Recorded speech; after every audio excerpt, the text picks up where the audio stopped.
दिनैनि गुबै टपिकआनो जाहैबाय जोंहा मुलि बेफारिया माखासे बर' आइजोफोरजों माखासे बर' महिलाफोरजों सोबाजादों आरो बुग्लिजादों नाथाय मानि थाखाय बुग्लिजाखो मानि थाखाय सोबाजाखो नोंथांमोना बे भिडिअनि गेजेरजों गासैखौबो बुजिनो हागोन दिनै नोंथांमोना बे भिडिअनि गेजेरजों गासैखौबो भिडिअ क्लिप्सखौ स्टेप बाय स्टेप नायलांदो खुलुमबाय बयखौबो गुड इभिनिं अल थारमाने आं दिनै मोनसे भिडिअ लाबोनाया बेनो जे जाय मानसिया ससियेल मिडियायाव सासे निग्र हौवाजों जे मोनसे भिडिअ लाबाय थायोमोन मा नाम मोनथाय बेखौ मिन्थिया बे मोसौ सारोना बे मोसौ दामब्राया दिनै गुवाहाटीयाव सिखाव खावनानै हमजादों स' बे बुस्थुखौनो आं बुंनो सानदों जे जोंनि बर' माखासे हिन्जावफ्रा फैसाल' नागिरो नामा जे माबा मोनसे सोरखौबा नोङो बेलेग मानसिखौ गोसोनाय बेलेग मानसिखौ गोसोथोआखै बेखौ आं बुंनो साना सोरबा बाङालिखौबो हाबा लागोन सोरबा राजबंसिखौबो हाबा लागोन सोरबा बेलेग जाथिखौ हाबा लागोन दिनै जाय हिन्जावा बे निग्र हौवाजों भिडिअ खालामबाय थायोमोन दिनै बे हौवाया जे हमजाबाय निग्र हौवाया नोंसोर मा बुंनो सानो ओंखायनो आं बुंदों इयुन जोलैया मोजां एलार्टआव था मोजाङै था गावनि फिउचारखौ मोजां बानायनानै ला मेन खोथाया बे दिनै हमजाबाय बुजाबाय दिनै बे निग्र हौवाया होमबा सानदो बे हिन्जावा मा साननानै बेखौ गोसोथोदोंमोन मेन खोथाया बे दिनै सानदो बयबो जे गोसथो मोजांमोन गाव गावनि गोसो मिलायनाया आलदा बेवहाय नोङो बाङालिखौ हाबा खालाम राजबंसिखौ हाबा खालाम जोंहा खुनु आपत्ति गैया दिनै सासे आमेरिकान सासे सिटिजेनशिप बे निग्र हौवाखौ गोसोबाय लास्टआव मा ओंखारखो दा सिखाव ओंखारबाय गुवाहाटीयाव मानो हमजाखो बियो दिनै मानो बुजाखो बियो ओंखायनो रावबो जानला माला दा गोजाव रावबो जानला माला हौवाफोरखौ फैसा गारबाबो जानला माला माबा खालामनो नाङा बिसास खालामनो नाङा That's it. Thank you so much. मानगोनां रायजोफोर नोंथांमोननि थाखाय आं मोनसे मोजां एप्लिकेसन लानानै फैदों जेराव नोंथांमोना Google Pay PhonePe Paytm use खालामनानै मबाइल रिचार्ज लोगोसे फैसा ट्रेन्जेक्सन खालामब्ला नोंथाङा आर्निं खालामनो हाया जेराव नोंथांमोना नैबे एप्लिकेसनखौ सुपार मानि एप्लिकेसनखौ डाउनलड खालामनानै लगइन खालामोब्ला नोंथांमोना फैसा 10-20 थाखा 100 सोरनोबा ट्रेन्सफार खालामनायनि गेजेरजोंबो नोंथाङा रां आर्निं खालामनो हागोन फारसेजों मबाइल रिचार्ज खालामनानैबो नोंथाङा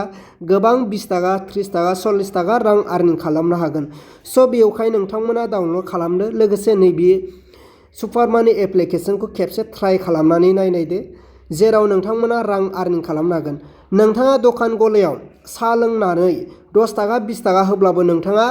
रां आर्निं खालामनो हागोन बेवहाय नोंथांमोना नैबे एप्लिकेसनखौ डिसक्रिपसनाव होनाय दङ डाउनलड खालामदो डाउनलड खालामनानै नोंथांमोना आर्निं खालामदो दा नोंथांमोना नुदों जानो हागौ आंनियाव 250 स' नोंथांमोना नुदों नैबे रिडिम क'डखौ जोङो बोबानो जोङो फैसा मोनो स' नोंथांमोननो आं दिन्थिबाय आंनियाव बेसे दं 250 दङ दा नोंथांमोना नुगोन नायलांबाय थादों आरो नैबे गाहायाव थिर नुदों बे थिरखौ आङो सुइफ्ट टु रिडिम होबानो बेयो लोगो लोगो आंनि बेंक एकाउन्टआव हाबगोन जेराव आं दायो खालामथ'नो सानाखै स' बेवहाय आं नोंथांमोनखौ खावलायदों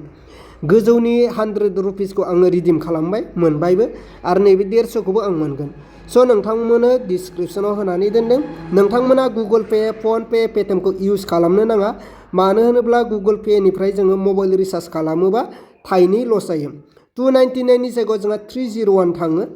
जेराव नैबे एप्लिकेसननिफ्राय नोंथाङा अनलि 299 रिचार्ज खालामनानै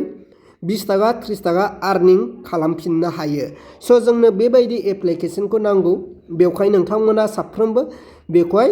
डाउनलड खालामनानै लादो लोगोसे ट्रेन्जेक्सन खालामनानै लादो आरो आर्निं खालामदो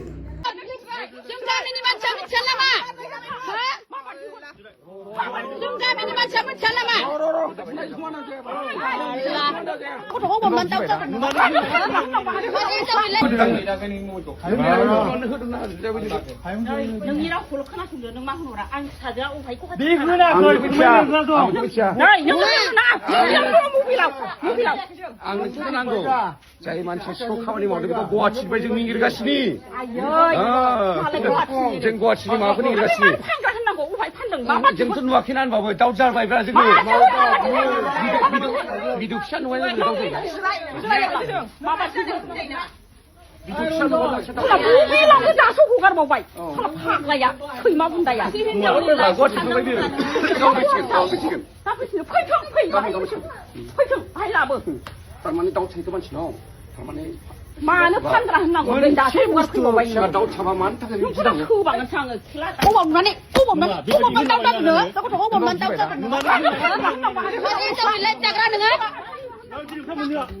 मानव गेदेर रायजोफोर नोंथांमोना नुबाय खोनाबाय बुजिबाय दा सोरबा जानायनि सायाव लोगोसे नोंथांमोना नैबे बाथ्राखौ बावनो नाङा दि गुगोल पे फन पे पेटिएमखौ नोंथांमोना इउज खालामा जासे नैबे आंनि गोदानै आपल'ड खालामनाय सुपार मानि एप्लिकेसनखौ नोंथांमोना इउज खालाम नोंथांमोना फैसा ट्रेन्जेकसन खालामब्लानो नोंथांमोना रां मोनफिनगोन लोगोसे मबाइल रिचार्ज खालामनायनि गेजेरजों गोबां रां आरजिनो हागोन स' नोंथांमोना डिसक्रिपसनाव होनाय दङ स' नोंथांमोना डाउनल'ड खालामनानै गोख्रैनो ट्रेन्जेकसन खालामनायदो स' नोंथांमोननि थाखायनो मोजां जागोन अब्ला रायजोफोर दिनैनि भिडिअखौ आङो बेखिनियावनो फोजोबबाय भिडिअखौ मोजां मोनदोंब्ला लाइक लोगोसे चेनेलखौ मोजां मोनदोंब्ला साबस्क्राइब